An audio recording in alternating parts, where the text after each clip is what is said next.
But of course, the world is holding its breath for the start of the Sunset Safari. A very good afternoon to all of you and welcome on your live safari journey. My name is Jamie and this afternoon Jahawi is on camera with me. And we are heading out live into the well, obviously we're live, we're alive, but we're going to be showing you what we're seeing live from the Masai Mara in Kenya. Later on we will be joined by our colleagues in South Africa. I'm sure they're very excited to show you all sorts of things as well. This is the very first day it's ever felt as though it's almost as hot as it gets in the Lowveld. It really is very warm. Feels like it's about over 30 degrees. And usually when there's heat like this, it means there's a thunderstorm on its way. So, because this is completely 100% live, it means send through your questions and comments. You can do that on #SafariLive on Twitter. I'm very glad to be out. This morning, Jahawi and I had a somewhat... oh, excuse me. I don't know where this has come from all of a sudden. Thank you. Jahawi, I think it's the dust from our towing this morning. And this morning, Jahawi and I got to the gate. And we didn't get any further. The car was just not having any of it. Turns out it was a hole in the fuel line, which I have to admit made me feel profound relief because Pucker's fuel gauge doesn't work. And I'm thinking, okay, now I've let this car run out of fuel, but how? How have I done this? Anyway, it turns out there was still 30 litres in the tank, so we were fine. But I was just imagining the disapproving tuts. Oh, I think I found our newborn giraffe from the other day. Oh, I suppose that's a bit of a steep call. I don't know if it's the same one. But there is a very tiny giraffe up ahead of us. Let's go and see. Maybe it's the same one, maybe it's another little giraffe. It is, of course, baby season in the Mara. It's baby warthogs, baby zebra, baby giraffe, baby baboons. There's all sorts of little creatures running around. Hello, little one. It's okay. So she'll take, or it, I don't know if it's a male or a female, will take her behavioral cues from mum. So it depends on how skittish mum is. It will tell us how close we can get. And some of the giraffe here are so relaxed. And some are really not. No, that's definitely not the same one from yesterday. Mum's far too dark. Let me stop here. Otherwise I'm going to put Jahawi straight filming into the sun. Let's see how she reacts. She's watching us, but she doesn't seem to be too concerned. There we go. There's the little one at the back. No, it's definitely a different one. It's not as tiny as the one we saw a few days ago. Still small though, and still thoroughly disproportionate. Oh, but this is a really beautiful one. Look how dark it is, and how white it looks around those spots. I don't know if you could really call them spots. James is right. Patches. And in the Maasai giraffe, that's even more apparent. They sort of look like leaf patterns. Hello. My goodness, but you've got a fine set of ossicones. Look how tufted they are. Beautiful. Oh, you can see the heat haze today. But this is a really lovely baby giraffe. Oh, so aesthetically perfect.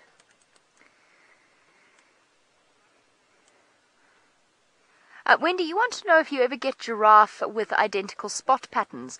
I imagine that the only time that would ever happen is if you had a case of identical twins. And although we do know that giraffe do occasionally have twins, I'm not sure that they ever have identical ones. So giraffe might have similar looking spot patterns, but each one is as individual as a fingerprint. So just like with, let's say, zebra or a lion's whiskers, or a leopard's spot pattern, or a cheetah's spot pattern, each and every single individual giraffe looks different. And there's certain giraffe I've come to recognize. There's the knock-kneed giraffe that spends time around the gate that we come in. There's the giraffe with the really white face that we see on River Road. That's just because we spend so much time looking at them through the eyes of the camera. It gives us quite a unique opportunity to observe characteristics that we might not otherwise. But it's more than possible to tell the difference between individual giraffe. Linda, you say absolutely beautiful. Absolutely, Linda. Now, it's Mom has put the road between herself and her little one. So it means that I don't really want to go forward until the little one goes and catches up with Mum. Otherwise it's going to get such a fright. Come on, little one.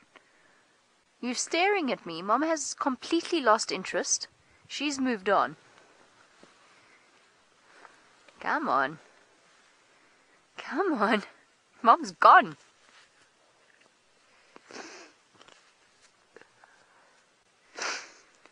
Pokemon guy, you want to know if we will ever see the smaller animals of the Mara. Define smaller animals. Are you talking little rodents and meerkats? Oh, no, meerkats, I'm sorry. There are no meerkats in this place. Little rodents and mongoose and so on? Or are you talking in terms of the insects and the bugs? Terrapins, rabbits, hares, those sorts of things. The land snails we hardly ever see. I have seen snails, but only around our camp. I've never seen snails out here moving about during the day. Terrapins we do occasionally see. I'm surprised none of us have shown you a terrapin in all of this rain. So yes, you will. Bugs and so on, unless they fly into our vehicle. Obviously we don't do bushwalk, and technically we don't really get out of the car all that often. We can, but in certain areas. So yes, we will when we can. And then scrub hares, I think we've done quite a few scrub hares. But yes, you're absolutely right. We will show you the smaller animals. The difficulty also comes with the terrain. Usually we're trying to cover vast distances, or we're searching for a specific thing. So our targets and our goals in the Mara are subtly different. Obviously, there's the overarching goal of we want to share this amazing place with you and make you fall in love with the wildlife. There we go. There goes the baby giraffe. But I mean, yes, you will when we find them. But it's a lot harder they're a lot harder to find here, I'm afraid. Hey, guess what, Ja? No.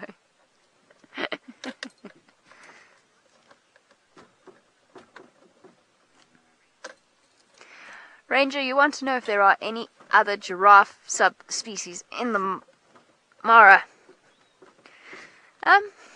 No. One species of giraffe, and it is a species in its own right. It is the Maasai giraffe.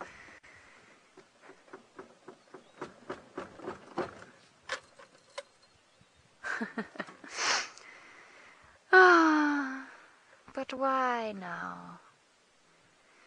We don't have a spare. You see, we don't have a spare, so although our wonderful mechanic Shadi knows about the problem, there's nothing he can really do about it yet.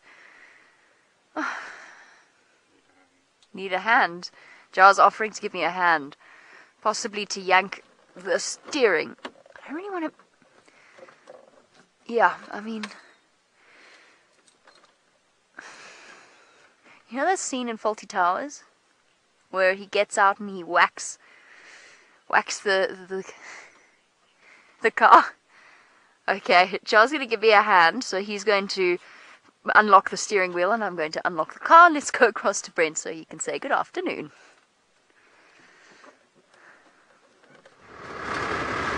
Hello and welcome to a beautiful day here in the Masai Mara.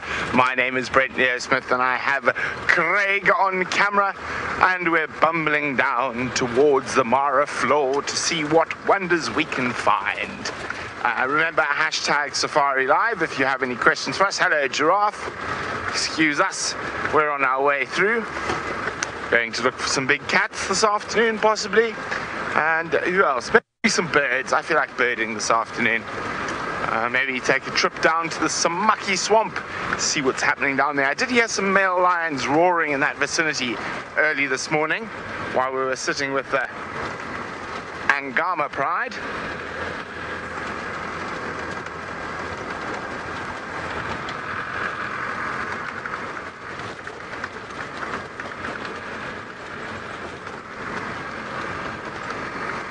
Okay. What an absolutely stunning day. It's been really hot today, and when it is hot, we tend to get a build-up of clouds and storms. Well, it looks like the storms are falling in this north fire. Sorry about that. It seems like the gremlins are starting early today. Hopefully we can beat them off with a large stick. So it seems like Jamie's just ahead. I heard she was having some vehicular problems. Hopefully she's managed to fix them. So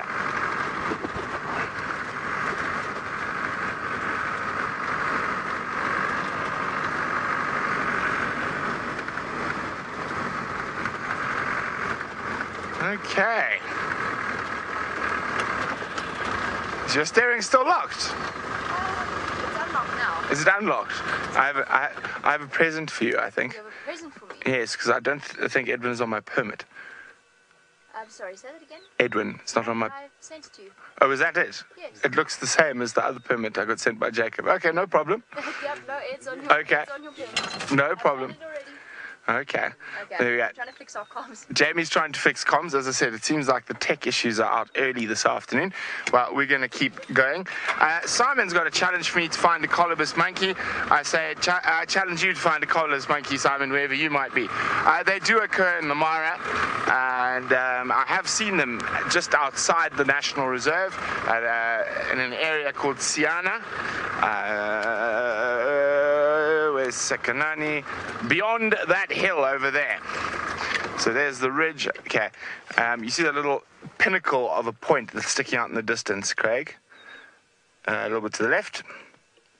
There we go. That little pinnacle there. Beyond there, I've seen a colobus monkey. There might have occurred in some of the forests around the edges of the Mara. They definitely occur in some of the forests behind, but I think it's highly unlikely that we're going to see colobus in this part of the Mara. I mean, I've been to a few areas where there might possibly be, but all of them are well over 50 plus kilometers from here. So I think today is not a day to look for colobus monkey. The other problems about forests is signal now. We don't seem to operate too well under big trees for now.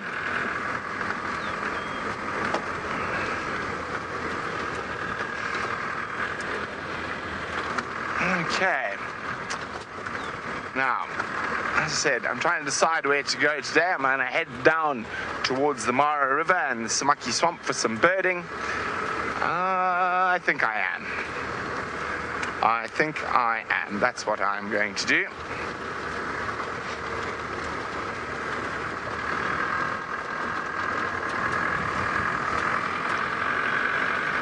Maybe look for those male lions I heard calling down towards Makoporini, the graveyard area. And then as it gets cooler, come check to see if the Angamas come out of the little laga where we left them this morning. I know Jamie's heading down towards the west, southwest on the escarpment to look for the sausage pride. Well, the small sausage pride at least.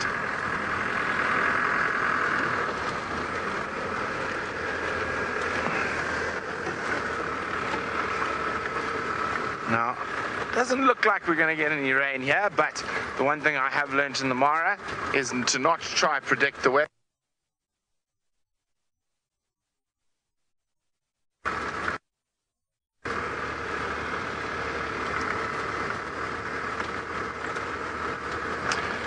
Sorry, someone was saying, can we beat the 40 lion count from yesterday?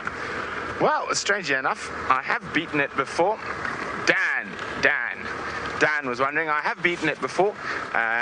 In the early days when we first arrived here in the Mara, when we were trying to figure out which were going to be our main prides we were going to follow during the migration series. It was just good old Eggsy and myself out all day, And it was our first trip across to the other side of the river, and the whole focus of that trip was to see how many different lion prides we could find and in what areas they were operating. And I'm trying to remember, we got 57 lions in a single day. And we didn't actually cover a lot of that side. I mean, we didn't even see Blackrock Pride, Sala's Pride, all those other prides down South Sand River. We didn't see Main Purungat Pride. So that was just basically between Musiara and the Talek River, and the two biggest prides that made up the majority of those 50-odd lions were... The majority of the two prides that made up those 50-odd lions were the Ridge Pride and the Paradise Pride. So we saw 56 or 57 lions in a day. I think with a concerted effort, it wouldn't. I could beat my 40 in the triangle even. So I did not see, and I didn't even look for Happy Valleys, the Purungat juveniles, the Egyptian gooses, Serena A, Serena B, or sausages. I didn't see any of the sausages. So I think it'd be very possible to beat 40 lions in a day out in the triangle if we tried hard enough. Okay, well now you know my plans. Let's go see what Jamie's plans are on their way towards the sausages. Well, essentially my plan on the way to the sausages is to avoid Brent's route, because there's no point in both of us driving down the same road. So we're going to travel along this riverine area. There's some really beautiful trees here. I wish the road went slightly closer to them, but you never know. Perhaps I'll find the colobus monkey. Perhaps I already have. Don't know. Still don't know what the mystery animal was. Pretty certain it wasn't a colobus though. It was kind of lacking the fluffy white. But what was my first thought was it looked a lot like a colobus. Anyway, the mystery animal remains a mystery. But we are going to go and see if we can find the sausages, because nobody has found the sausages. Which, by the way, for new viewers, if Brent hasn't explained it, and I haven't explained it, will be very confusing. We're not looking for breakfast or anything like that. We're looking for a pride of lions known as the Sausage Tree Pride. And they haven't been seen in over 3 weeks. That could just be because the grass is long and no one's gone there. And there's no reason for concern, it's time we caught up with them. And you never know, the odd leopard might be waiting for us along the way. This is a much longer road than the one I was going to take, but my inability to turn the key lost me the race down on the best road to the main road. And we were doing so well too. I think the trick here is to just not ever turn the key fully off. Couldn't possibly go wrong.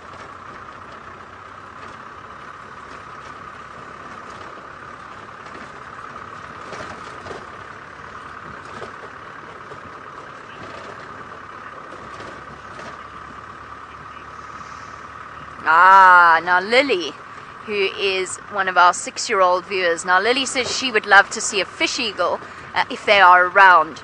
Lily, I think you already know just how good Brent's eyesight is when it comes to spotting fish eagles. If I remember correctly, you were very impressed when he spotted that fish eagle. So they are, as you said, they're quite big birds. So we'll ask Brent as well. I'll look for a fish eagle and he'll look for a fish eagle.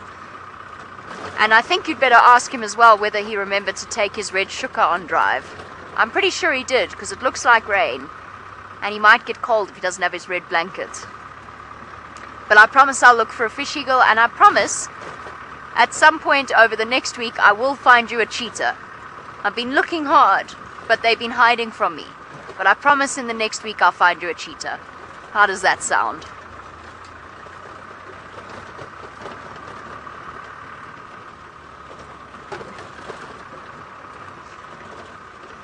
I regret.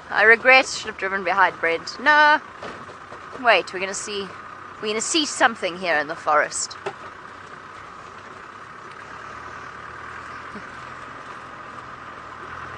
During our TV series, this is where the Angamas... Oh! Slidey mud. This is where the Angamas vanished to and promptly never returned. They disappeared into this tree line. During the migration and everything, they just lived in these trees because the wildebeest kept coming through here, and all they had to do was sit in the trees. There was shade, water. In fact, if I were them, I wouldn't come out of there. I think it looks like a lovely place to be.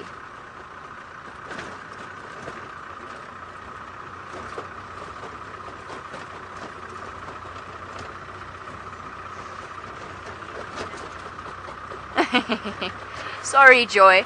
Creating confusion. What are the sausages? Which species? And why are they called the sausages?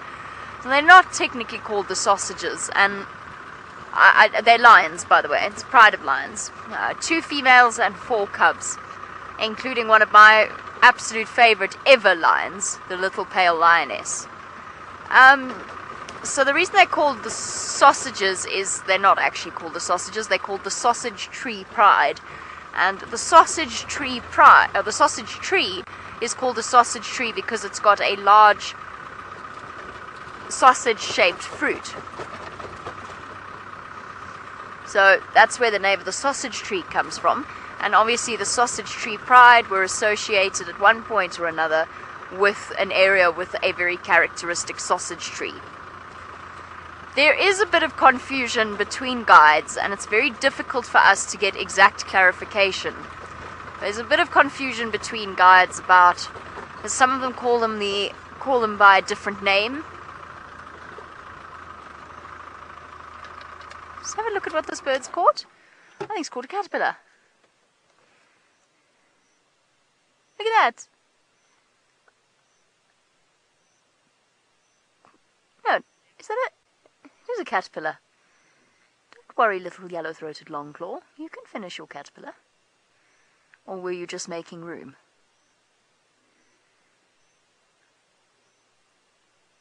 Give it a few jolly good smacks.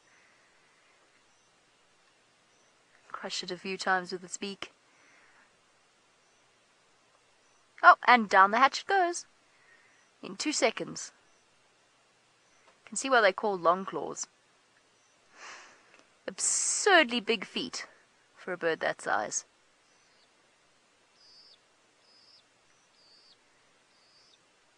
Here we go. Quick meal. Imagine if we ate that fast, we'd get... Oh, you see, I turned the key all the way off. Habit. We'd get indigestion if we ate that fast. But of course they can't chew. So I'm being, I don't know, silly about it, but in fact, the way that birds are able to break up essentially things that they've swallowed almost entirely whole without being able to chew at all is a phenomenal thing. And a lot of them will actually swallow stones or little tiny pebbles that will sit in their stomachs, and then the muscular motion of the stomach grinds down the food and enables them to digest. So something where teeth were not necessary, they've worked around the necessity of teeth and found a different way of doing things. Oh, the sky is darkening.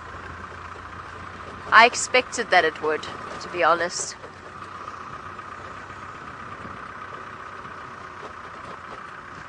Left or right? Which is the better one? I think it's right is the better one. I think so.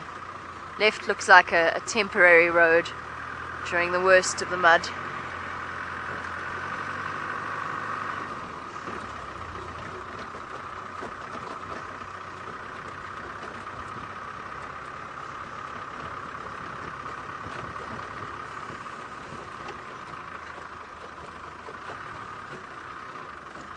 Okay, as we bump and clunk our way over the dried and muddy road, let's send you across to Brent, who of course has already made it way past us, and find out how his journey to the Samaki swamp is going.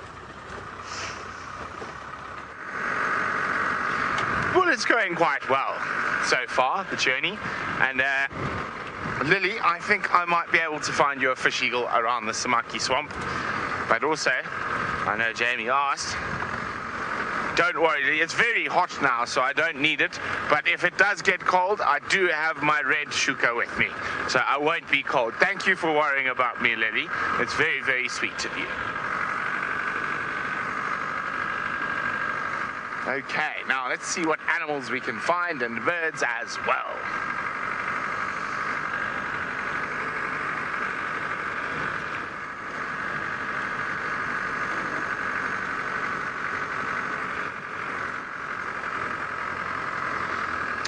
Hi, Ryan. Ryan is wondering, what is the oldest species in the Mara? Well, Ryan, that's quite a broad question. The oldest mammal species, the oldest reptile species, the oldest avian species. I'll assume that you are thinking about mammals rather than reptiles, because crocodiles are by far the oldest there. But mammals, in its current form, the impala is probably the oldest species. It's 1.6 million years, completely unchanged. A good old impala.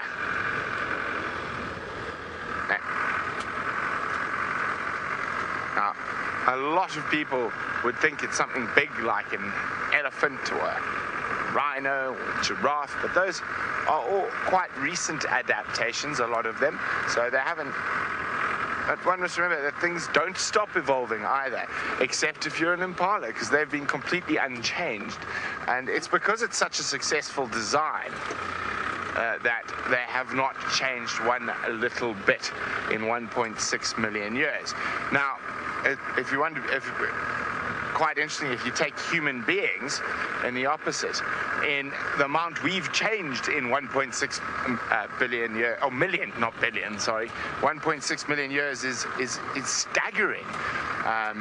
From the bipedal hominins, because they weren't humans or Homo sapiens yet, they were hominins. The development and evolution has been quite quick, and with some very fascinating things. So for me, one of the most fascinating evolutionary things that humans developed in the last million years or so, well, a bit longer possibly, was by becoming bipedal, we actually put our babies in quite a lot of risk. So it's far more dangerous for a human being to give birth than a gorilla, because of their hip shape and because we're constantly on 2 feet. So, but the advantages, obviously, that came with being bipedal, the forward-facing eyes, being able to scan around very much more easily than if we were hunched down on all fours, which is how gorillas and chimps mostly move. They can do a little scuttle about on 2 legs, but by no means comfortable doing it for long periods of time. And so most of those advantages also came with the big brain helped with a lot of that, and being able to hunt and gather and really take advantage of our environment and be able to change our environment, whereas most other animals are incapable of that. So it's quite fascinating if you look at that. But probably one of the biggest step forwards in human evolution was when we gave up walking on our knuckles and became completely bipedal. And our hips, not mine or Batman's, but a lady's hips haven't quite evolved into the perfect sort of birthing canal yet, as it was as a hominin, when you're moving on more on all fours than bipedally.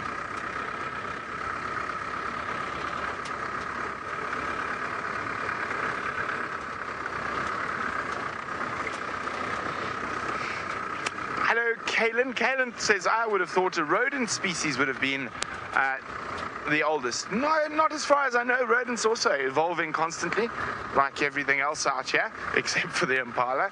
And it's not to say the impala won't evolve again. And that's because there might be a massive change. There might be a meteor that hits the Earth and changes the atmosphere and the climate that the impala lives in, and then it might be forced to evolve again to survive. So that's pretty much how evolution works. It comes down to a few very finite things. It's survival, food, and mating. Those are the three things that really drive evolution and drive all animal species, human beings included.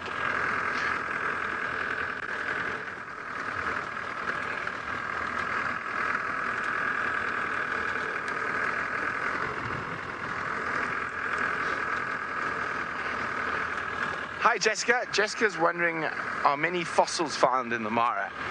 No, not really. So it's under a lot of volcanic ash. There's probably are fossils underneath, but you've got to realize that for the formation of fossils, you need such ideal, specific conditions that it's actually not that common, and you need very certain types of soil, and that animal has to have died in a particular spot where the soil is going to cover it, where their bones don't get gnawed by scavengers. So it is quite an interesting thing, but no, there are not many fossils here. Actually, in terms of actual fossils like bones and fragments of animal being, I have found quite a few Stone Age tools, middle and late and early Stone Age tools, particularly around the Sand River Valley, where and quite up into the mountains. Craig, oh, I didn't see what. You see the nest there? I didn't see which weaver it was, but that is an unusual nest. It's by itself. Oh, no, there are a few more there. Oh, there we go. Someone's home. No, it's just the mast weaver, a northern mast weaver. So they've got a much. Or was it a village? Oh, let me double check. Let's not busk. So the weaver species, even though it's some of them are considered the same species as the weavers we get down in South Africa, some of them have a color color variation. Let me just try and get into the right weavers. Let's see, can we see them there?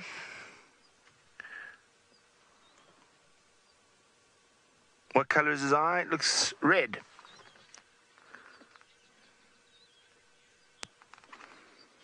Linda says, what a beautiful shade of yellow. Indeed it is, Linda.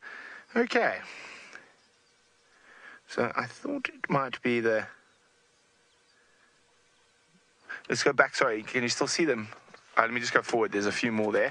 I just need to check. So with some of these weaver species, it can be very difficult because it's such a slight difference in how far the mast extends. But okay, there we go.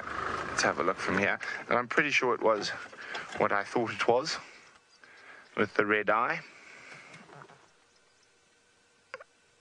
Or was that one now got a yellow eye, just to confuse? There's a different... No, it's still got the red eye, I think. Come on, sit still, you horrors.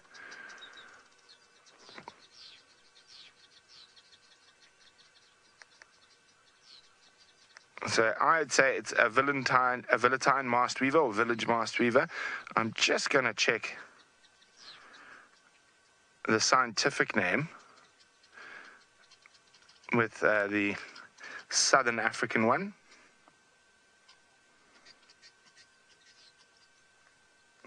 And sometimes the apps have Villatus.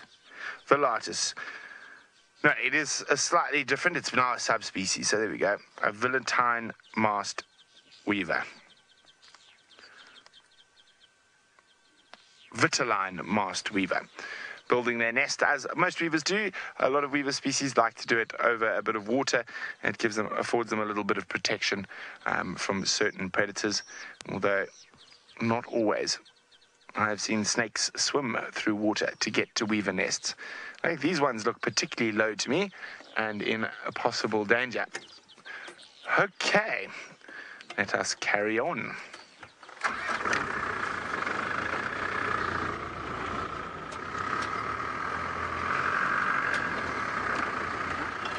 So lovely and green down here at the moment.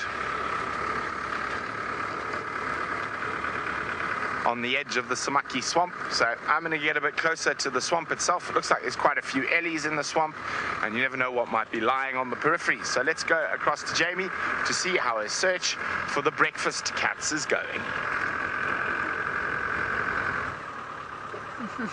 The search for the breakfast cats is a tricky one. The grass is long, it's making life a lot more difficult here, and this was an area where the grass was never fully shortened by the wildebeest regardless. So they could if they're under that tree over there, in the distance, if they're under there, unless they flick their tails, oh Jamie, you and that key, unless they flick their tails, we're never going to spot them.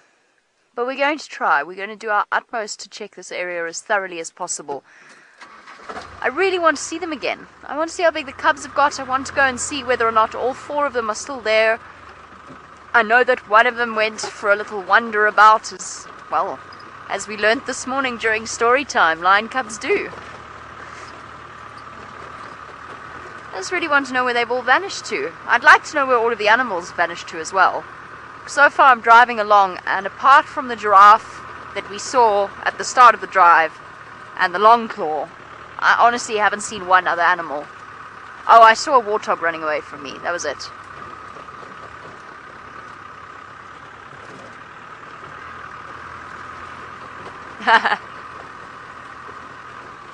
Wendy, is the Mara Triangle like the Bermuda Triangle in that things disappear? Yes, the sausages certainly have. I wouldn't say that actually, to me the Mara Triangle is a much easier area to navigate. I don't know if it's just because I've spent more time here. It's been an easier area to navigate than the reserve on the other side. But I suppose, yes, you could say that things do disappear. You could almost say it's comparable to the Bermuda Triangle. But Joe and I have been... And I feel as though Jahawi and I need a nickname now. The 2 J's on the vehicle. You have to think of one for us. Brent and Brian are the killer bees. Jahawi and Jamie need something as well. Jahawi and I have been to the true Bermuda Triangle of the Mara, which is that area around Balloon Crossing, where we were looking for the 5 male cheetah, and we knew where they were, but it took us 2 hours to get there, because it was as though there were some weird portals. Hello, guinea fowl.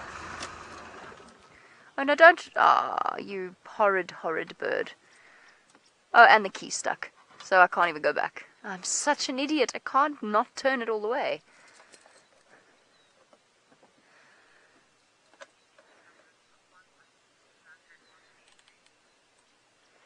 Here we go. That's what I wanted to show you.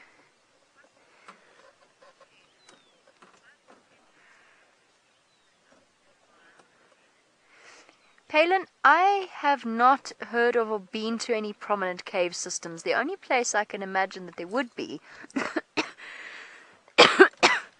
would be towards the mountains that we went to when we went to the Sand River Waterfall. Charlie, do you know of any caves? No, I haven't heard of it. I haven't heard of any big caves or anything like that. When we were in Uganda, we went into a cave on the Nile. We climbed up into it, and we went all the way to the end, and we were completely bombarded by bats. And Rebecca cut her hand in the bat guano. You can just imagine how dangerous that was. We had to disinfect that immediately. But the long and the short of it was, we got back from Uganda and discovered there'd been an outbreak of the Marburg virus, which is highly unpleasant. And one of the big warnings they have is travelers don't go and visit bat caves. As it happens, it's a different family. It was fruit bats, and we were wandering about with with insect-eating bats. But the momentary terror that we faced when we read about this, we couldn't understand why we were all being scanned for fevers at the airport. And both Brent and I were running slightly too high. Well, just because I think we were standing on a hot airstrip and we were just slightly warm, carrying bags. Anyway, long story short, we don't have Marburgs, but it was a little bit of a concern. Beautiful. Miracle. Okay. I'm going to continue on. managed to turn the key, so Faith, if you want to stay with us for a bit longer, you're welcome to. Otherwise, I'm not fussed. I'm happy either way.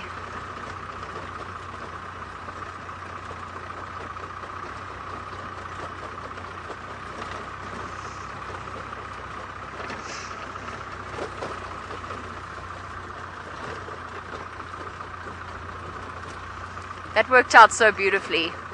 I wish it would continue to do that in the future. So, Leons, where are you?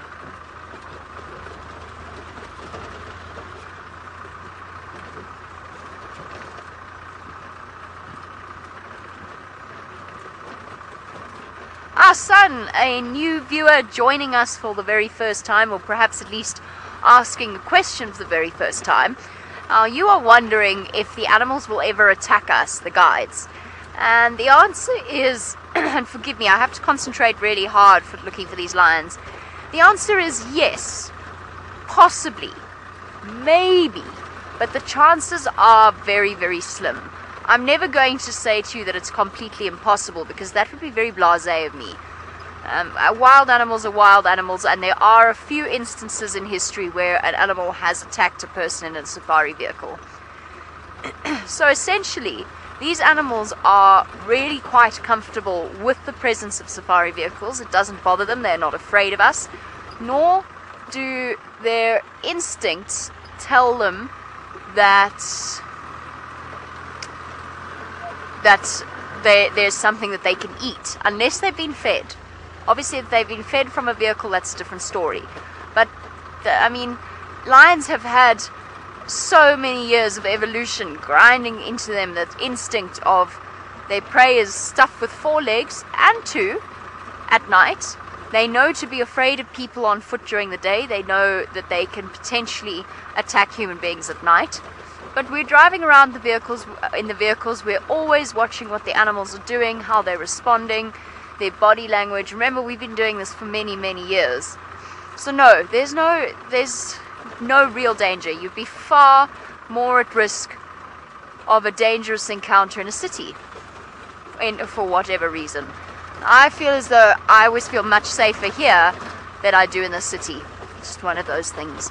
Right, and of course we've spoken about potentially dangerous animals, lions or whatever else.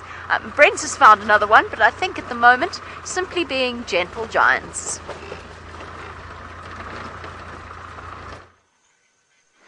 Indeed they are. And most of the time when people get attacked by elephants, 99.9% of the time it's the person's fault and they don't know what they're doing. Even with aggressive elephants, you can normally extricate yourself from the situation with no one having to be harmed, either human or elephant.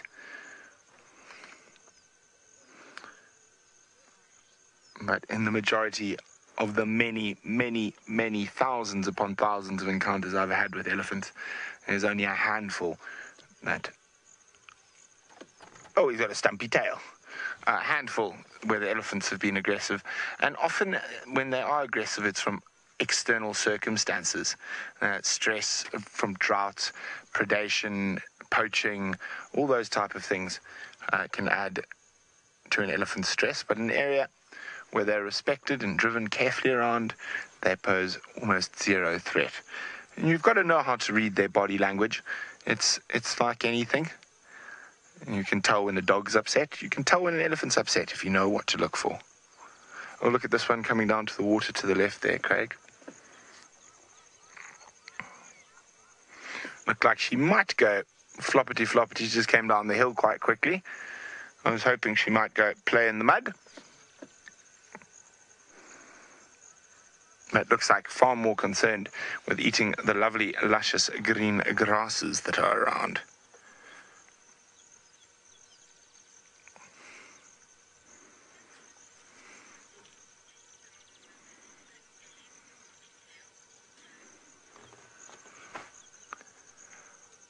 Brad's asking, do I know what happened to that Ellie with the broken tail?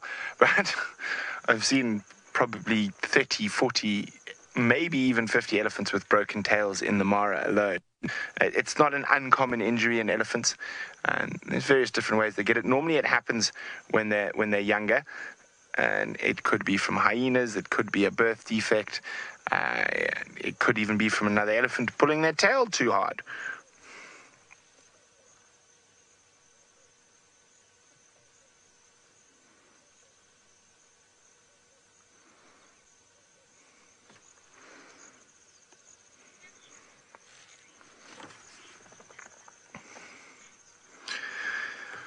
Hi, Terry. Terry is wondering, how far do elephants roam in a day? Well, Terry, it all depends. There we go. Into the water she goes. It depends on a lot of different things. And mostly, it depends on food and water availability. Now, in an area like this, they don't roam very far on average per day at all, probably just a couple of kilometers.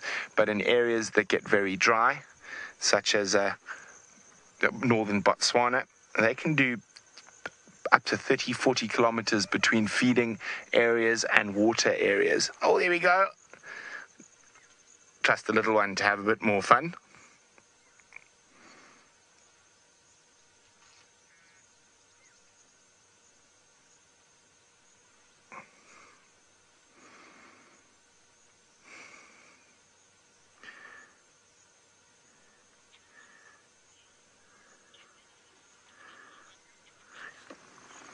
Caitlin's wondering, do elephants ever get stuck in the mud? Yes, they do. Generally not in an area like this where there's a lot of water. It's areas that are in drought where the water is running out and there's very sticky mud, and they're trying to get to that last little bit of water. Will push them into sort of incredibly sticky areas, and they can get stuck in the mud and die.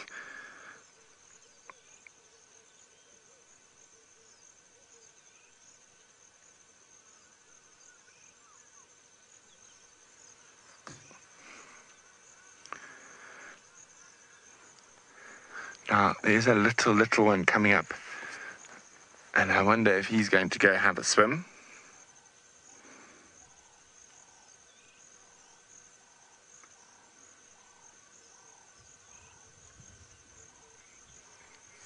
Hello, little horror. Still hasn't quite learned how to. Oh, there we go. Struggling up the steep bank. I think more actually rubbing belly on the bank than struggling. Just enjoying a good scratch.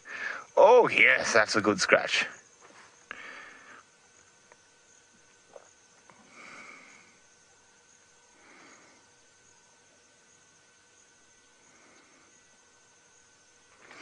So can you believe that elephants, these massive creatures, evolved from an animal that was about the size of a pig 50 to 60 million years ago? Now, everyone knows that hyraxes, or dussies, depending where you are in the world, oh, hello, you two having a little moment, are one of the elephant's closest relatives. The other of the elephant's closest relatives live in the water, dugongs and manatees.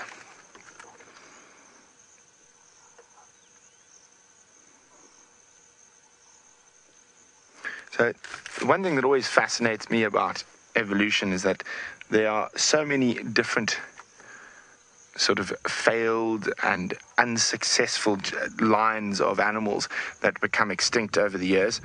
And in the evolutionary history of elephants, there's been about 352 species. And think about that. We've only got, well, up until recently, 2, now possibly 3, but oh, look, it's having so much fun. 3 species that have survived the evolution race. The African, the Asian, and now the forest elephant might be a separate species, but they're still double checking all that. Oh, he's having so much fun.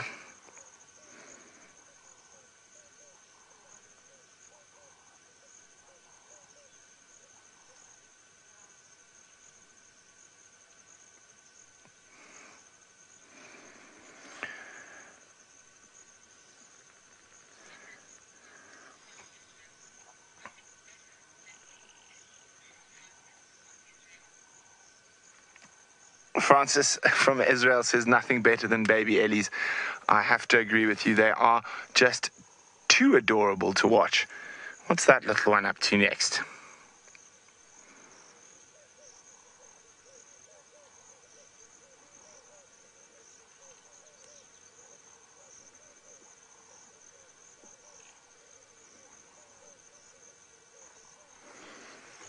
So, strangely enough, the Asian elephant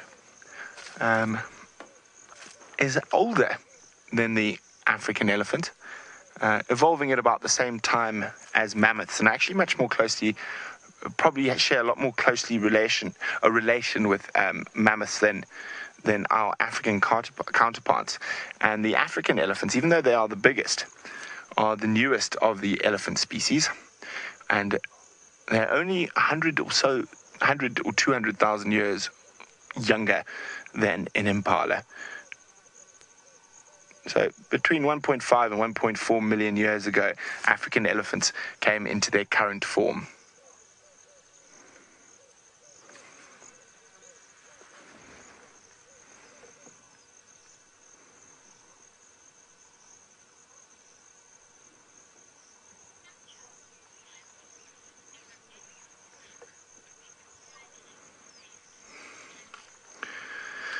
Ooh, Faisal would like to know if an elephant got stuck in the mud, would the authorities free it?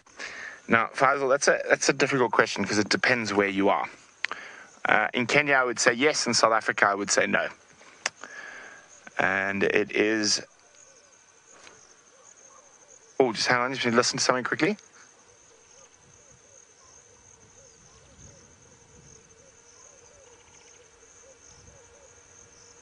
There's baboons alarm calling, but unfortunately they sound like they're on the other side of the Mara River.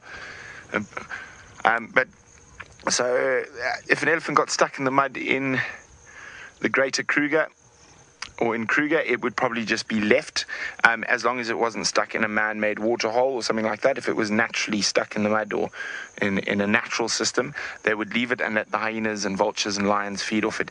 In Kenya, however, there seems to be a different approach. I'm not saying one's right, one's wrong, but in Kenya, I think that definitely would help.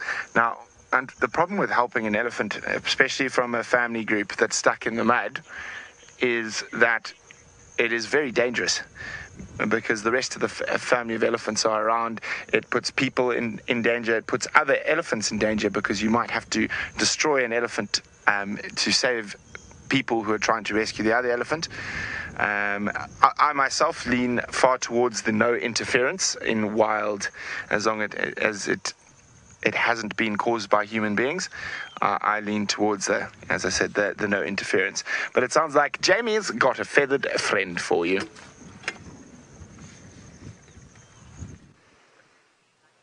I do indeed, and it's a rare feathered friend, which is why I'm so keen to show it to you.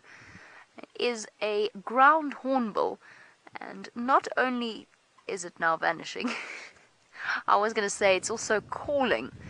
And although it's going to be very difficult now with the wind that started blowing in, don't disappear. It's such a tricky area. Hold on, maybe we'll find the lions at the same time if we go around after it. Oh, it's just popped out. Okay.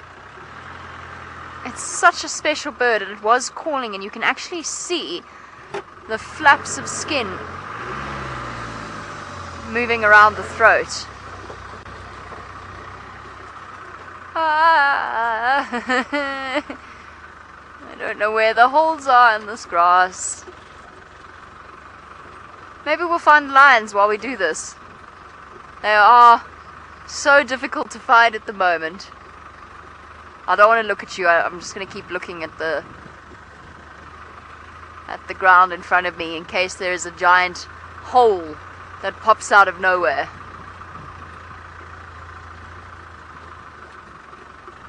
And we vanish, never to be seen again. Like here somewhere. Like that hole in front of me. Okay, there we go. At least we've got a view. Now, of course, he's going to vanish, but he's still calling. I don't think you're going to be able to hear it, but Joe, can you hear it when he calls? Not really, no. Unfortunately, then probably you guys won't be able to hear. He's calling very softly.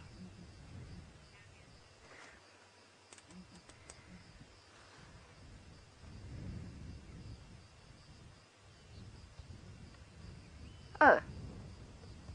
Hi. Oh, there you are.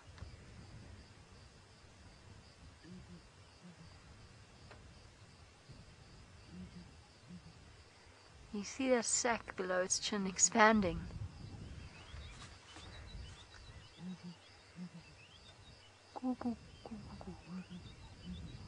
It sounds like a hollow, it sounds like a wind instrument, like a very primitive wind instrument. Okay, you can sort of hear it, apparently. Usually you get two of them duetting to each other. I don't know where this one's partner is. Could easily just be in the long grass. But they're so beautiful.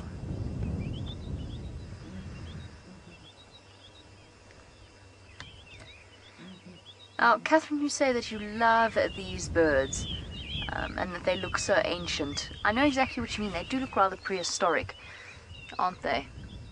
Out here they're listed as vulnerable. They're a bird that is listed as vulnerable. But in fact, in South Africa they are, where a huge amount of research has been done into the ground hornbill population, they've been classified as endangered.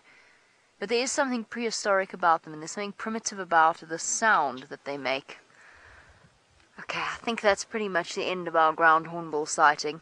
I don't see any others, so it might be that it's calling, looking potentially for a partner. Oh, it popped back out again. Now, Paul, your question. Oh, it's caught something just there. An insect of some description.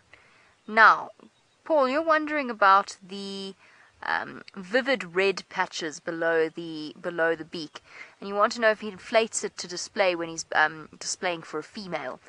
Did you see how it acts as a bit of a resonating chamber and how it sort of expanded as the hornbill was calling? So there is a display purpose involved, but it's more resonating and helping to create that sound. Both the female and the male have it, although it is more prominent in the male. And yes, there will be a degree of display. The females have blue patches underneath it. And what on earth was I just about to say? I've lost my train of thought completely. There was another point I wanted to raise. Resonating, color.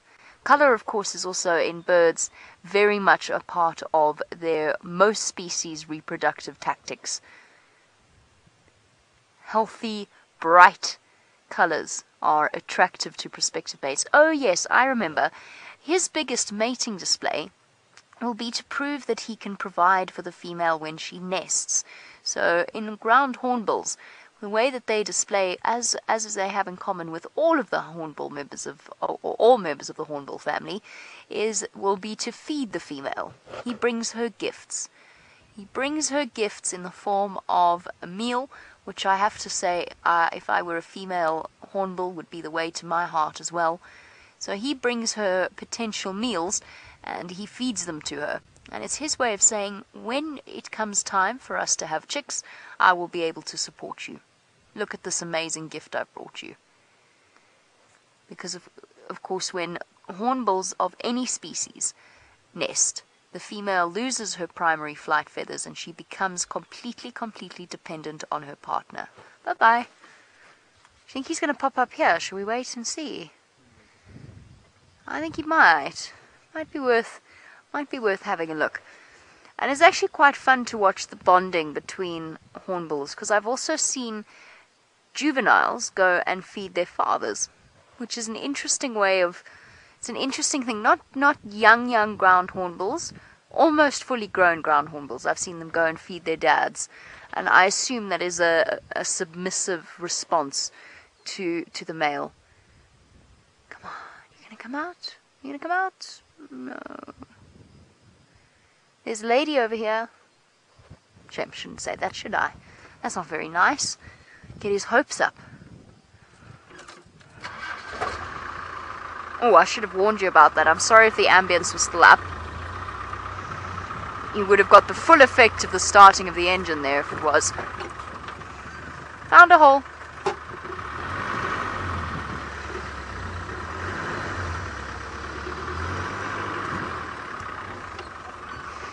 I'm out of the hole. I'm done now. I'm going that way.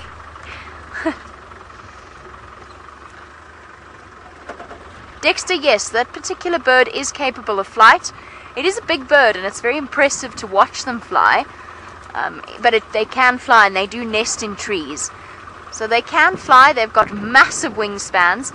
The bird itself is about the size of a turkey, give or take. I'm going to follow my exact tracks out of here.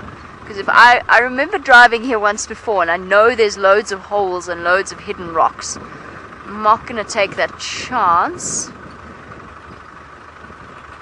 But yes, it is absolutely capable of flight. They can fly, they do fly.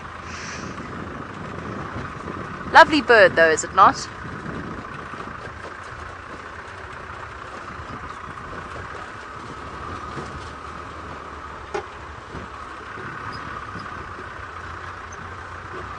It's a bit of a nerve-wracking road as well.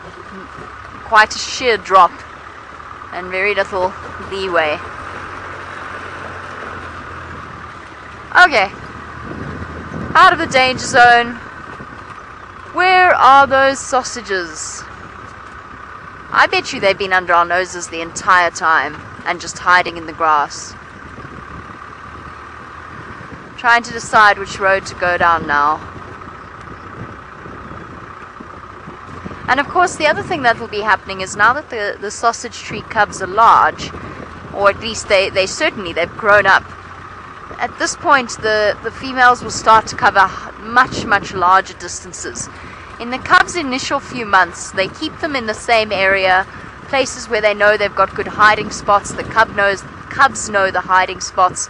They also know, you know, they have a few regular hangouts where if the cub gets separated for whatever reason, it can go back to one of those and the mothers will find it. So of course all lions keep their cubs in a similar place for a while.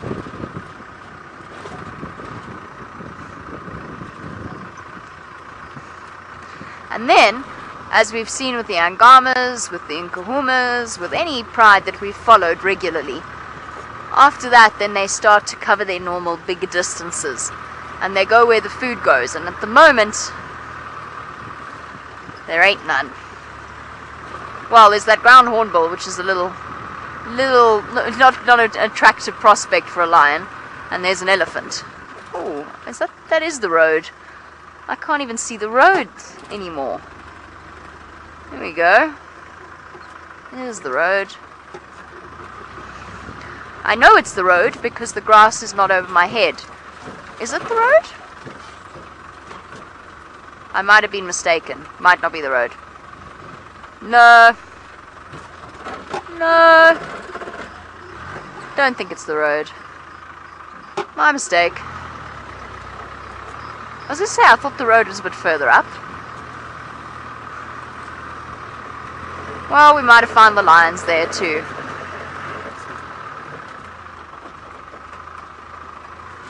Ah, Jahawi. We've got suggestions coming through for our team nickname. Oh, there's the road. Aaron says the Jovial Jays. The Jovial Jays. We are pretty jovial, I suppose.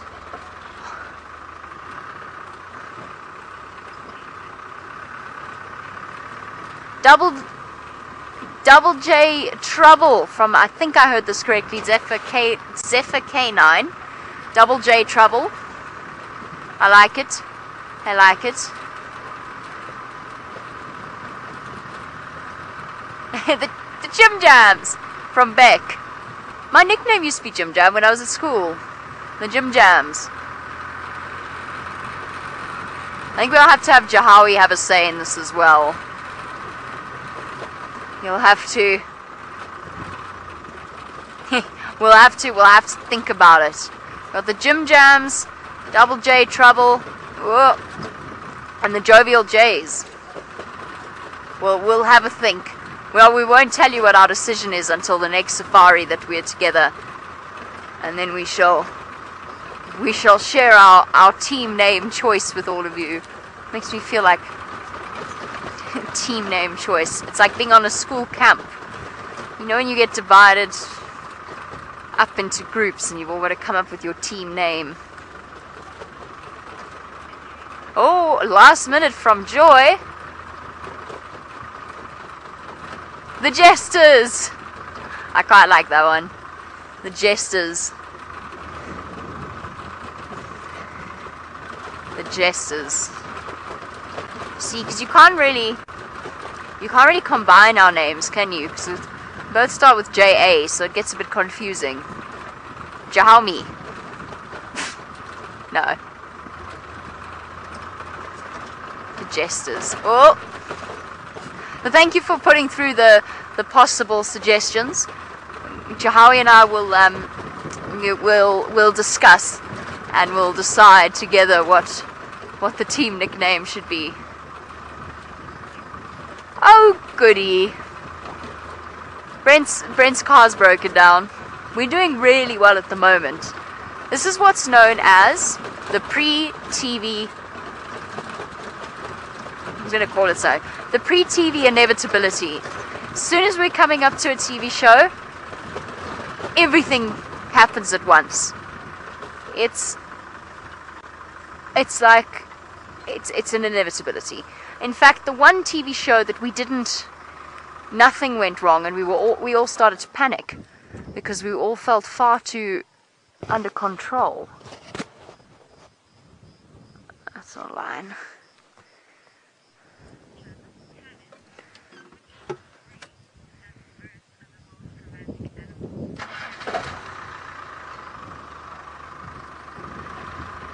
Yes, I would, actually. And Tanis's question is, speaking of the ground hornbill and looking for a partner and all of that, his question is, would I agree that birds are the most romantic of all animals? And yes, I mean, apart from humans, because we are animals, apart from human beings that have made a song-dance routine about the whole deal, yes, I would say birds probably are. Because, of course, most mammals, there's no real... Jackal are quite romantic. It's very sweet. Monogamous. You do get certain monogamous antelope. So, but as a general rule, birds tend to be more romantic. And there's lots of gift giving and nest building. In the case of the weavers, trying to impress their ladies. The male birds mostly have to work very, very hard. So yes, I would say that birds, by our human standards, apart from us as humans, are the most romantic creatures. Because even little monogamous, I suppose monogamous birds will as well, but even monogamous antelope, if somebody happens to stray into their territory, if it's a male and it's a female that's come into their territory, they'll mate with them. Any opportunity to pass on genetic material. The question is, which bird is the most romantic? Hornbills give gifts. Korhans throw themselves up into the air and then drop down out of the sky as if to say, I could never survive.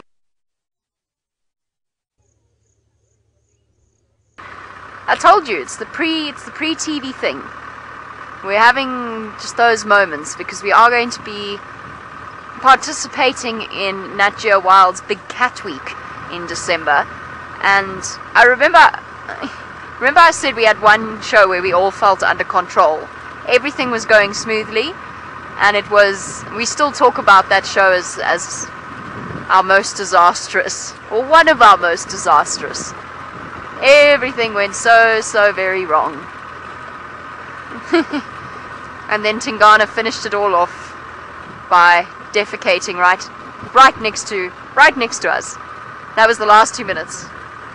And thus we ended a TV show. It's live and it's wildlife, what can you do? I think this person's coming to see what I have found. Or are we really lucky and they've come to tell me something amazing?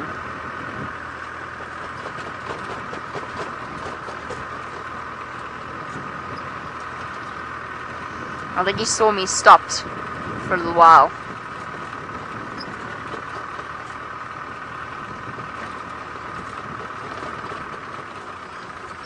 Buddy. Oh, is he going? Is he coming? Is he going? He's reversing.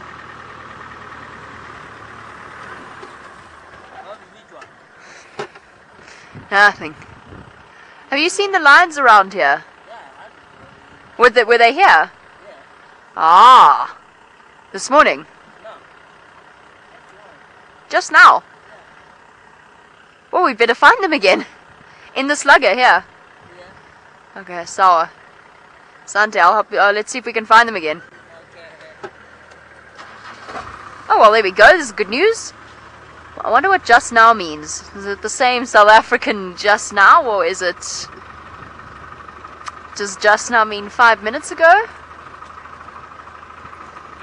Okay, we're going to find these lions, because they're here now. Let's send you back across to Brent, who's found you something else unusual.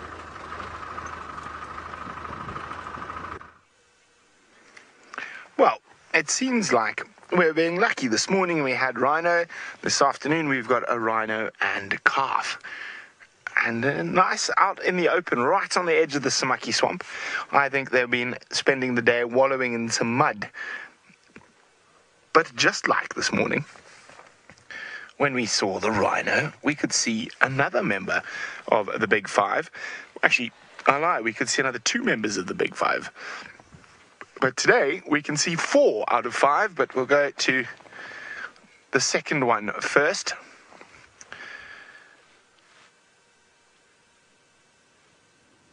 Hello. Now, I'm not sure which lion this is. I think it's probably from the Nkuhuma Pride that crosses from the other side of the river into this area from time to time. I've seen them on both sides of the river, but they do cross quite often into this area and down towards Majiapunda. Now, I can only see one. That doesn't mean there aren't more hanging about.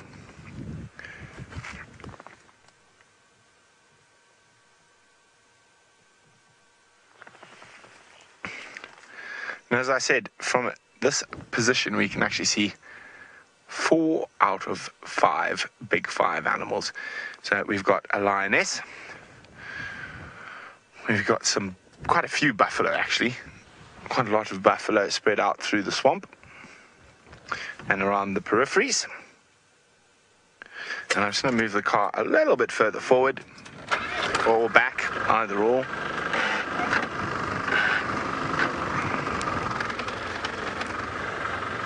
And we have a lot of elephants down to the side of us.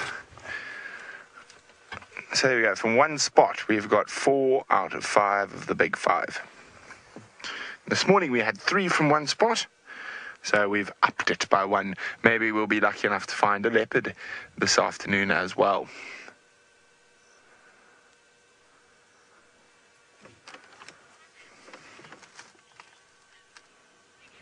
Megan says, beautiful animals indeed, Megan. Now, it's still quite hot, so I don't think the lioness is going to get up to much. The rhino are on the other side of the swamp, so we might have to take a drive around there just now. But I'm going to head into the trees to see if we can possibly find the last member of Africa's Big Five that's missing. That is, of course, the leopard. So there's a little road that runs in an old bend of the Mara River right up to the river and puts us in between 2 spots of forest, which is always a good spot to look for leopards.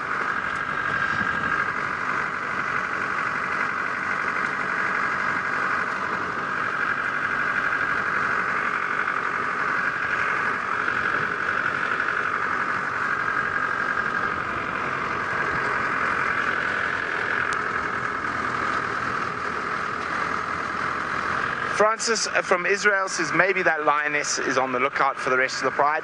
That is a possibility. She might have just also come out of the forest, had a drink and felt lazy and whacked down there while the rest of the pride are in the trees behind. Now, I noticed her having a glance over here. There's a waterbuck and impala, but as I say, it's still quite warm.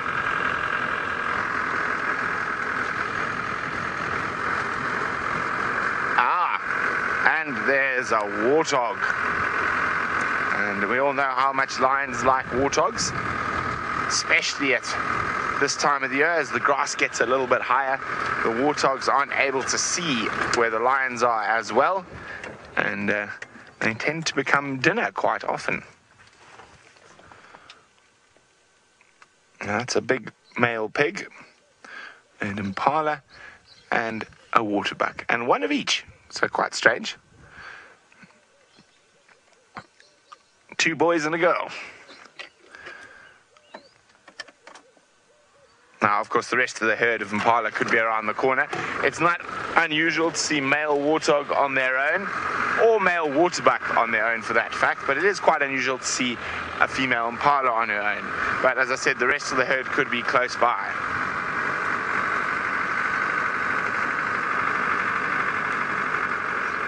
Okay, so I'm going to hope we find a leopard as we move into this little forested area, but it seems like Jamie has finally found what she's looking for. Spot the lions, everyone. Come on, quick. Where are the lions? They're here. And it just explains why they've disappeared for the last 3 weeks. Because unless they are right next to the road, you are going to completely miss them.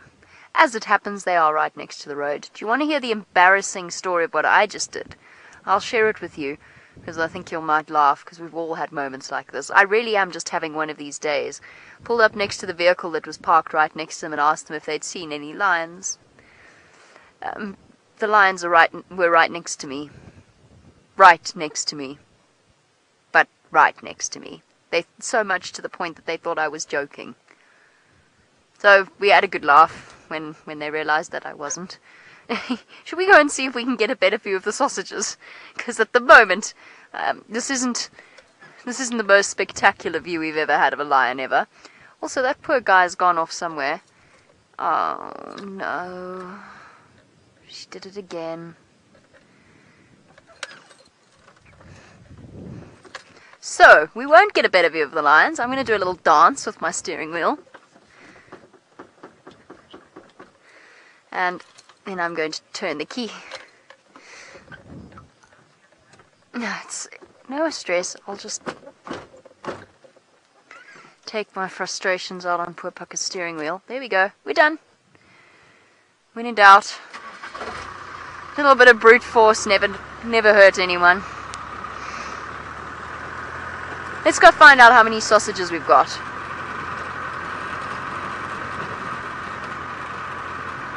Finally!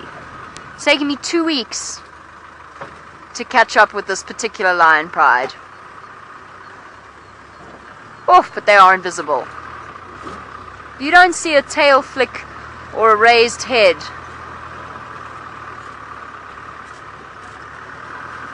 You will never, ever, ever see them. Okay, we have to proceed with caution here, because I actually don't know where all of them are. Let's not upset anyone. Try and go around. I'm not tall enough. Need a cushion. Another cushion.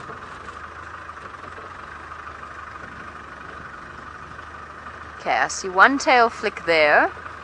I saw one head a bit ahead. Ha ha. Ha ha ha. There we go. Okay. Any more here? Because at the moment I'm only seeing 3, I think. Maybe even just 2.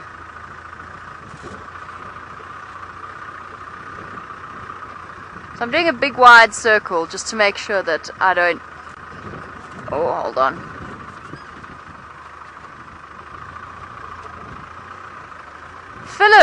If the big five were looking for a sixth member, who would I pick?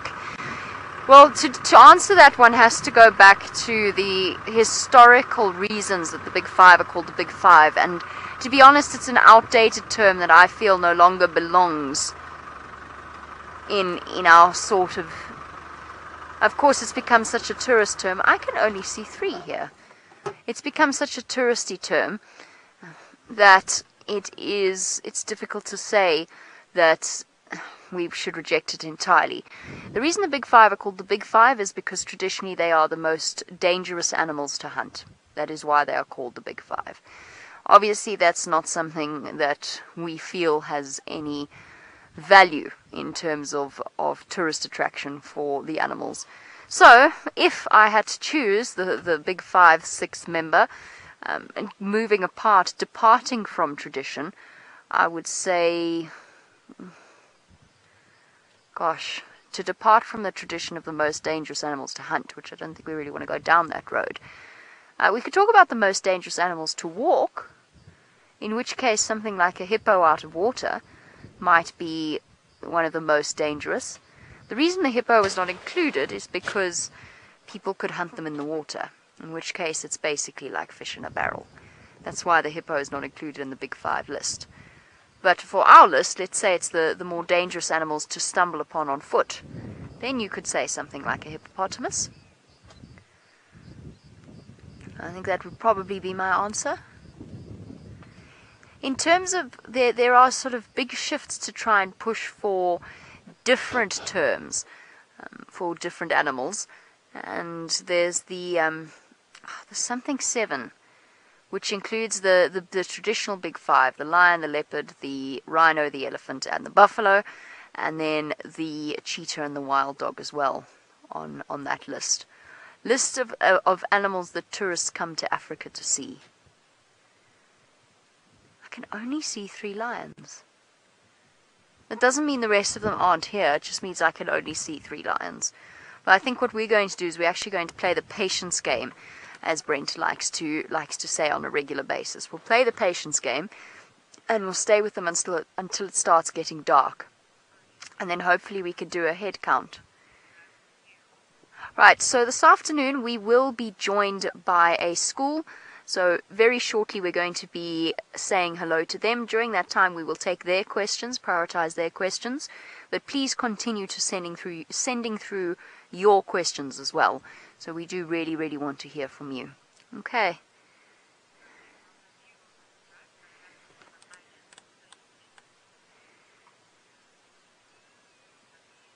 Okay, so we're going to take do a very short transition period, if I can put it that way. We're going to have a transition period, and when we return, the school will be with us, and we'll be chatting to them as well. They are 8 and 9 years old. Let's go.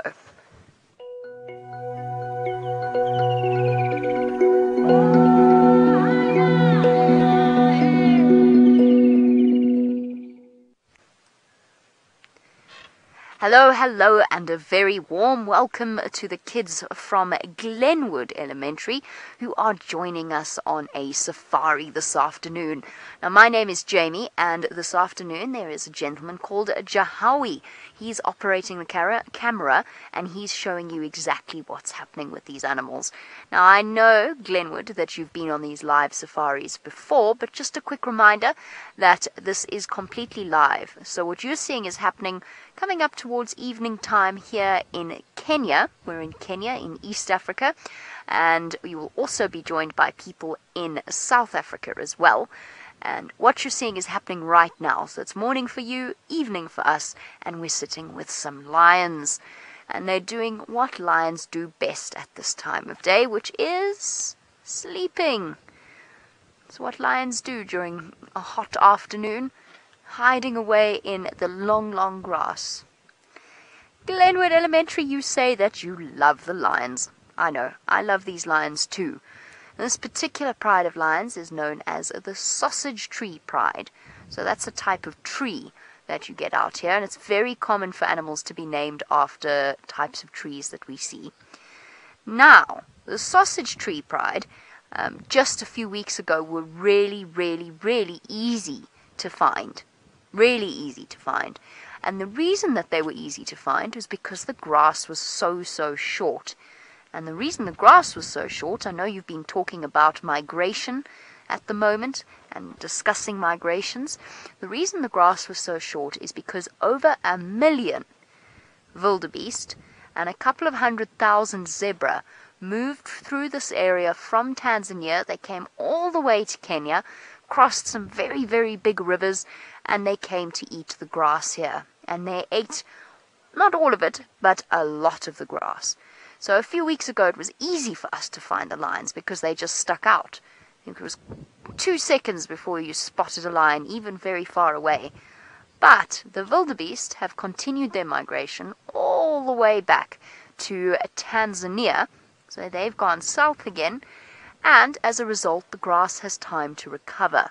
So it's a really clever system where over 1 million animals, you can imagine how much over 1 million animals have to eat. They have to eat lots and lots and lots of grass. But obviously the grass needs time to recover as well.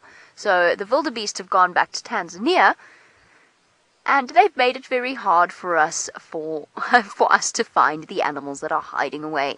Our lion is very good at hiding in long grass, but Brent would really like to show you another animal that's good at hiding in trees.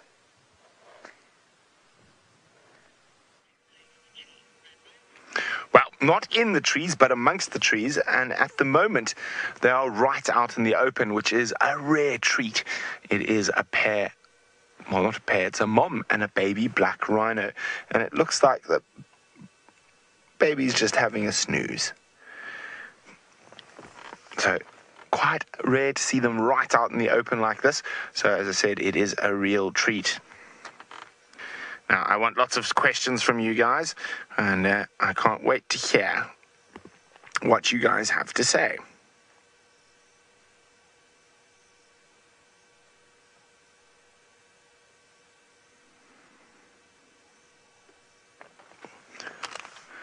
You go see those other animals around, topi and whatnot.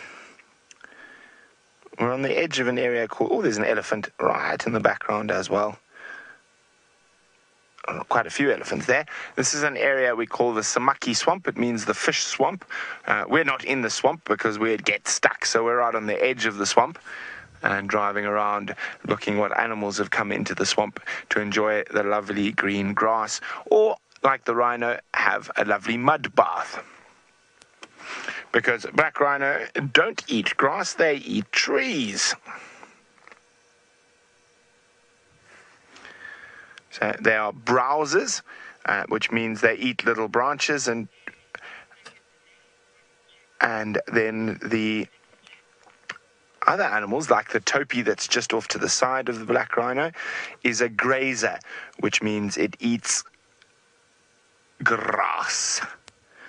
And our elephants are both browsers and grazers. So some animals can be both, while other animals will only eat one.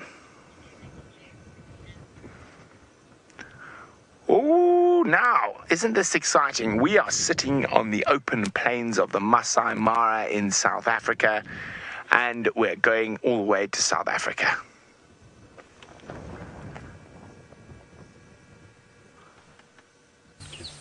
Won't be cheap. No. Nice one. Oh, hello everybody. Welcome to this side of the Sunset Safari here in South Africa. My name is James, and it's not me, well, it's not those birds talking to you, it's me. I just don't want to take the camera off them because they might fly away. They're very special birds. They are called greater striped swallows. Hello, that's what I look like. And on camera today we have got Fergus. And there he is. Okay, let's go back to these special birds. Oh, they're flying now. I think they got a bit of a fright. Let's see. No, they've gone away. Anyway, those are called greater striped swallows. And they live in little pairs. So the male and the female will live together. And, well, you know, they don't migrate, so they should be here all the year round. But because now it's summer, we hear them calling. And they sound a little bit like... I don't suppose you have chalkboards in your classrooms anymore, but Your teacher might be able to explain this to you. It's a little bit like their voices are very metallic, so they sound a little bit like if you take a nail, you know, a steel nail or iron nail, and you scrape it on a metal surface or an iron surface. That's a little bit like what their voices sound like. A little bit like a computer almost. That's not working so well. So our plan this afternoon, because it's been quite hot today, we're going to go down to the water holes and see if anything hasn't come along to drink. During the day, maybe we'll be lucky with some elephants or something like that. And I'd love to hear from you during the course of this little lesson. So you can talk to me through your teacher. You ask any questions you like, and I'll do my very best to answer any questions that you might have. Okay. Like I say, it's been pretty hot down here in South Africa. It probably hit at its maximum. Ooh, I would say there's a woodpecker. I'd say it probably hit round about 90 degrees or so. Oh, it was very bad of me not to see it earlier because it was on that branch close to the road. Have you got him? Oh, there he is. He's on the dead tree, flying there. Ooh. No, there he is. Yeah, there he is. He's on. I'm just going to go forward, Ferg. He's well beyond that. He's now on a tree just in front of us. See this roundish bush with small leaves on it? There. No, just the same one that hornbill came out of. In there, and I'll guide you in from there. And we need to go right from there. He's to the right hand side. Yeah, he's in that tree, and he's on that bottom right hand side. Somewhere there you should see a bird. Look carefully, everybody. There he is. That's a woodpecker. I can't see him anymore. Can you see him anymore? No. Oh, yes. What is that? No, that's the hornbill. That is a grey hornbill, everyone. And you know, he's got a very special call that goes...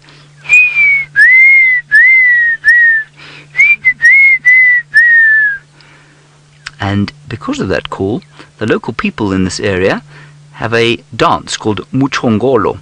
And that dance has the same rhythm as the grey hornbill's call.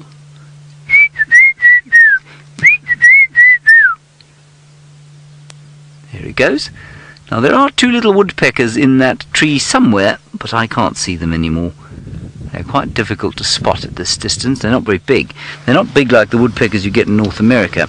And in fact, although we have 4 species of woodpecker in this part of Africa, and probably about 10 in total, our woodpeckers are much, much smaller than the ones you get in the United States. Daniel, you say, why do those birds make the scraping sound? Well, it's their call. So in the same way that I'm sure you've heard robins calling, and I'm not sure what other kinds of birds you get there where you live, but you know, the birds sing. That's just how they sing, and it's just what their voice sounds like. I don't know why it sounds quite so sort of strange or metallic, but it's the same reason that all the other birds call. And the other birds call normally to mark their territory, so to say to other birds, don't come here, this is where I live and this is my space, so don't come in here. And also sometimes birds sing to attract mates. So in the same way that I guess one day you guys and girls will sing to each other to attract each other, to make each other attractive to one another, well, that's exactly what the birds do. So they try and find themselves a mate. Ooh, what do we have here? There we've got a male impala. A whole herd of male impalas. They are the most common antelope here, but we're not going to sit with them for long. We're going to hand you over to Noel, who is sitting with what I think is something that may well like to eat these impala.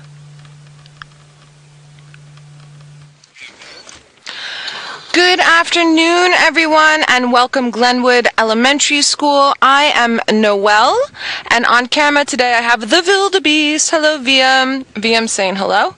There's his thumb. We have the Nkuhumas. Yay! Super, super, super exciting. Vildi and I were tracking them the other morning, and we're unlucky to find them, or sorry, actually, Vildi, I think it was the other afternoon that we were tracking them, unlucky to find them, and then in the next morning, I believe James was tracking them, and then this morning, they popped up. So super, super, super exciting. All right, lions. What do we want to know about lions? Guys, don't forget, at your schools, we are live, we are interactive, so if you have any questions about lions, you must just send them through your teacher. We love to hear your questions. So we have 1, 2, 3, 4, 5, 6, 7, 8, 9, 10. I'm counting 10 lions altogether, of varying different ages. We have several. We've got all 4 adult females here, and then we have, it looks like 5 what I would call sub-adults to juveniles. There's 2 different litters here. That one's gone over to find a puddle, having a little bit of a drink. And actually, one of its siblings, who looks like a young male, has just started to get up, and he's doing a cat stretch. I don't know if any of you have cats at home as pets, but that stretch they do when they get up off the floor or off the sofa, the lions do a very similar thing. Now, Vildi and I were discussing earlier about the fact that they look like they haven't eaten in a while. They're not starving, but we might get lucky tonight. Rex, you're curious to know if lions run faster than cheetahs. So, Rex, cheetahs are the fastest mammal on land, so they definitely run faster than lions. The cheetah is made for speed. A lion is a sprinter, so it can do quite a fair clip at a very short distance, not more than 100 meters, so that's roughly the size of a soccer field your side, or an American football field. Now all of them are going over to have a little bit of a drink, all the sub-adults to juveniles. So basically those are teenage lions. There they go. And you can see the tires of another vehicle there. We have a vehicle that's with us in this sighting from our host lodge, Djuma, and those guests are having a ball taking photos.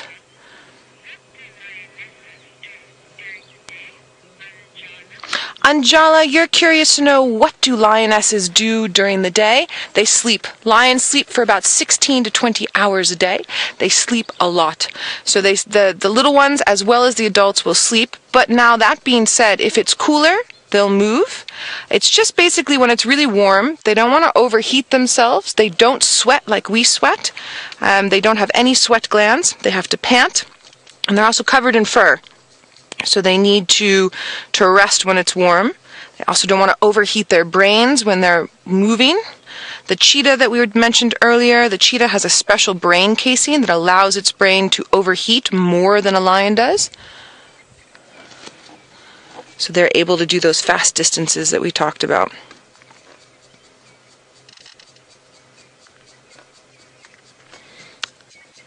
Here we go. Now this is one of the adult lionesses that stood up, and I believe this is the old lady who had an injury not long ago that's slowly healing.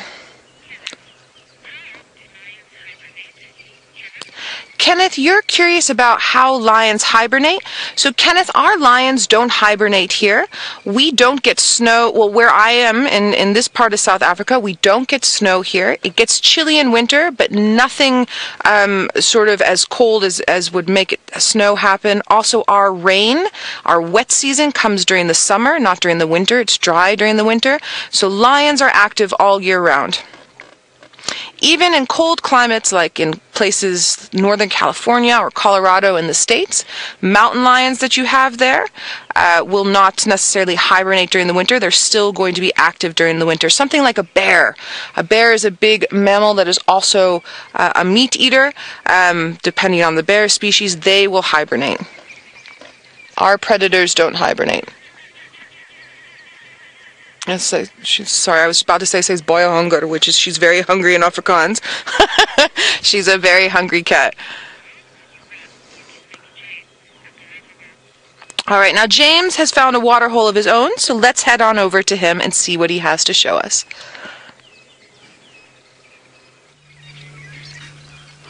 Hello everybody, we're back here now at a little waterhole. Like I said, we'd come down to the water, no elephants here, but this very special duck on the left hand side is known as a knob-billed or comb duck. And he's called a knob-billed duck because he has got a knob on his bill. Now, I bet the first question you're going to ask me is, why does he have a knob on his bill? And the answer is very difficult to give in a way that's understandable, I think, unless you've done quite a lot of biology. But basically, I suppose many of you know what a peacock is, and they've got those big long tails, and the only thing it helps them to do is attract female peacocks, or peahens. And it's exactly the same with the knob-billed duck. That for some reason the female ducks find that great big black disc on the front of his nose attractive, whereas to us, of course, it looks like an enormous pimple. But to a female duck, it's the most beautiful thing in the world. So that's him. There we've got quite an interesting little situation playing out above and to the right of that.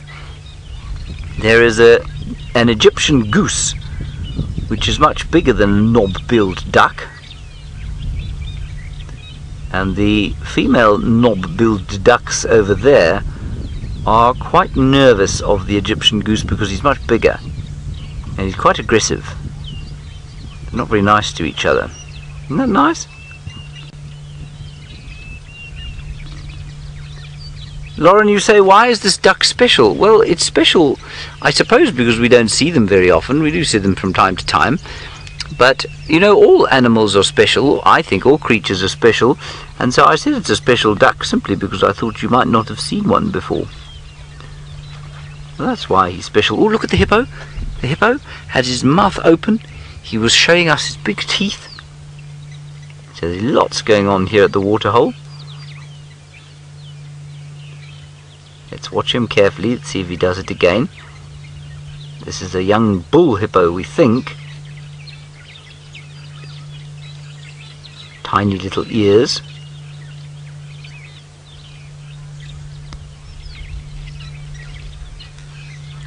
Hello Ariana, you have asked a question that's a very good question. You say, is it always hot in Africa? You must remember, Ariana, that Africa is much bigger than the United States. Africa is, you'll probably fit the United States into Africa about 3 times, plus minus. Now that means that it covers an enormous amount of ground. Now you know, of course, that Florida is much warmer throughout the year than, for example, I don't know, Illinois. So Chicago gets much colder than it does in, say, what's a city in Florida? I've lost my mind here. Okay, well, Miami. Right, so Miami stays a lot warmer than Chicago does, right? And that's because they're in different places and they've got at different heights, and so the weather is that much more variable. Well, Africa has even more variation than that. So in some places it can get really, really cold. If you go to parts of South Africa, it will snow in the winter all the time. And then in summer it will get quite warm but not very hot. That's in some of the highland regions of South Africa. So you get lots of snow in some parts. And then in the very far north of Africa, in the Atlas Mountains, which is in a totally different country from the one that I'm in, so I can't just sort of drive there. It's a good, I don't know, 10 hours flight to get to the Atlas Mountains. It will snow a lot over there. Then there are some parts of Africa, like where we live here, where it doesn't get very cold. It probably drops to about 40 degrees or so. There's the hippo. He thinks it's a very good question, so he's just giving you a bit of a smile. Yeah, so here it can get to about, like I say, 40 degrees or so in the winter, and then in the summer it gets very hot. So there's some parts of Africa that are very cold and some parts that are very hot. And there's a greater variation in Africa than there is in the United States, which is quite interesting, I think. Now this hippo is doing this for a very good reason. He is opening his mouth and closing it because he is showing us that this is his place. So when he opens and closes his mouth, what he's saying is, look how big my teeth are, don't come near here or you'll be in trouble. And hippos do that. There we go. And he doesn't have very big teeth because he's not very old yet. But hippos do that because they want to defend the water. Isn't that wonderful? Because the water is so important to them. Without the water, they would die. Now, Lelia, you're wondering, of course, what they eat, because with big teeth like he's got on the bottom there and living in water, you might expect that he ate fish, or perhaps terrapins, or frogs or something. But interestingly, hippos only eat grass. So they spend a lot of time out of the water eating grass. They will very seldom eat on what we call carrion, which is sort of rotting meat, but that's only if they're really hungry.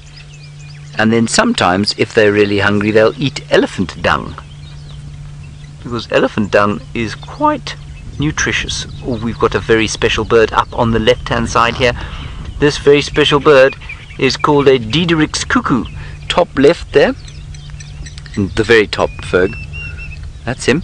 Listen to him call. He's coming back, he's coming back. There he is. And he calls like this, he goes, Diederik's. Now the cuckoos, for those of you who don't know, they're not my favourite birds. And they're not my favourite birds because they don't actually ever raise their own babies. They will lay their eggs in the nests of other birds, and then the other birds have to look after them. Now what this cuckoo's doing, just keep watching him. He's just gone down to the right, just a little bit to the right, there he is. He's catching flying termites. Okay? And then he comes and he wipes off the wings on the branches, because the wings aren't very good to eat, and then he eats the body. Now watch, you might do it again. We'll see if we can get him catching. Here he goes again. No, he's gone off. That was very nice. Now, what I want to do quickly is just quickly tell you which bird he parasitizes, because I wonder if he's not trying to lay his eggs inside the nest of those red-billed buffalo weavers. So while I do that, what we're going to do is head back to Brent, and I will tell you about this cuckoo when I see you next. Well, welcome back, guys. I've got a special treat. I'm about to surround myself with elephants, and there are two tiny little cute ones here. Hello, guys. Isn't this exciting? I do love being surrounded by elephants, and I've got elephants on both sides of me, a lovely relaxed breeding herd. And there we go, we can see there's a couple of tiny little tots.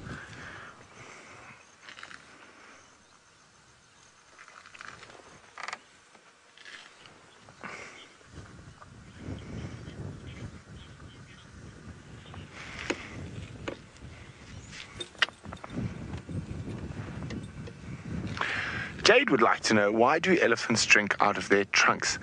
Well, Jade, their trunk is their nose, and as you can see, they're very big, so their mouth is quite a long way away from the ground. So they've evolved over many millions of years a very specialized nose that is able to also pick up things like that. There we go. To eat grass with and leaves, and also to suck water in. They can have nearly 2 gallons of water in their nose that they can then put into their mouth. So it's a special adaptation that has taken a long time for the elephants to have a nose this long, and it's a very special nose, one of the most special noses in the whole of the African bush.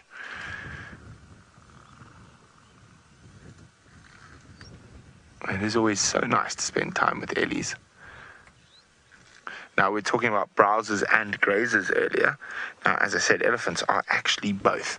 So they eat grass and they eat trees and leaves and branches. So it's very, very special. Not too many animals will eat both, but elephants is one. Oh, look at him, oh, little one. Oh, so cute. Now that little baby hasn't learnt. Oh, hello, right next to us. Hello.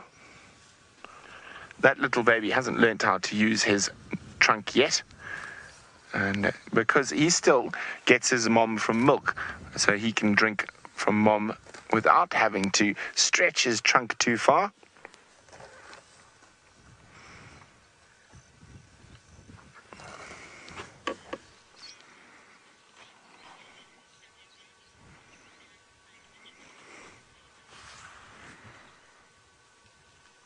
Layla's wondering, why do elephants and their babies stand close together? Well, it's in case the babies stay close to the big ones, in case there are lions or hyenas around that would try eat them. But the lions and hyenas won't try come too close when all the big elephants are close by, because the big elephants can chase the lions and the hyenas away. Let's move forward a little bit.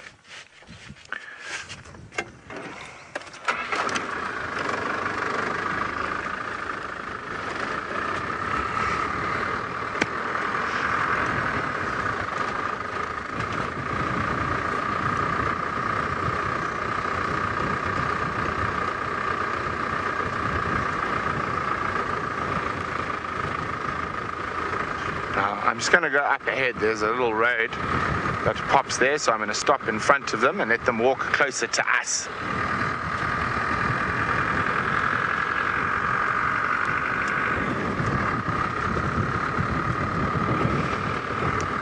And you can see there's a big rainstorm up over the escarpment over there. Big, beautiful clouds. But hopefully the rain stays away from us.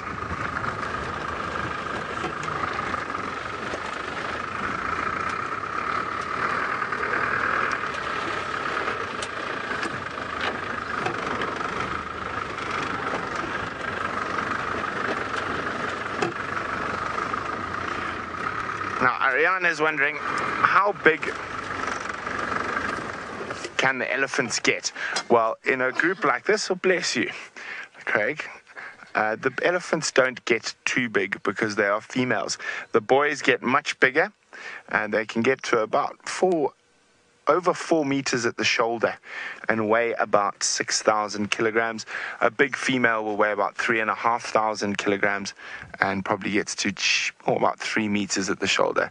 Well, there come those two having a good time playing with each other. Those are most likely cousins. So almost always the females in a herd like this will all be related, and then all the offspring will be also related. The males will leave a herd when they're normally about 15 to 16 years old, and the big males, the old males, don't actually spend that much time with the herds if they can help it. They prefer to spend time by themselves and only come to the herds when it's time to make some more elephants. Oh, charging about.